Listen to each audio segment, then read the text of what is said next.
বিশ্বের অন্যতম শক্তিশালী বাহিনী বলে দাবি করা হয় যাদেরকে, তারা আজ সাধারণ কৃষকদের ধাওয়া খেয়ে অস্ত্র আর ওয়াকিটকি ফেলে প্রাণ ভয়ে দৌড়ে পালিয়ে যায়। ঘটনাটি হচ্ছে লালমনিরহাটের হাতীবান্ধার।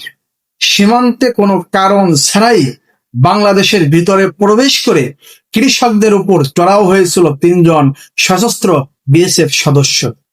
কিন্তু তারা জানতো না যে বাংলাদেশের কৃষকরা পিছু হটার পাত্র নয়। গ্রামবাসীরা একসাথে রুখে দাঁড়ানো মাত্রই ভয় পেয়ে অস্ত্র ওয়াকিটকি ফেলে এক দৌড়ে ভারতে পালিয়ে যায় তারা। পরে স্থানীয় লোকেরা সেই অস্ত্রগুলো উদ্ধার করে আমাদের বিজিবির কাছে জমা দেয় এবং পরবর্তীতে পতাকা বৈঠকের মাধ্যমে তা আবার বিএসএফ এর নিকট ফেরত দেওয়া হয়। আমাদের দেশের মাটিতে আমাদের দেশের কৃষক ভাইদের এমন সাহসিকতাকে আপনি কিভাবে দেখছেন? কমেন্টে জানান আর ভিডিওটি শেয়ার করে আপনারা আমাদের সাথেই থাকুন। আল্লাহ হাফেজ।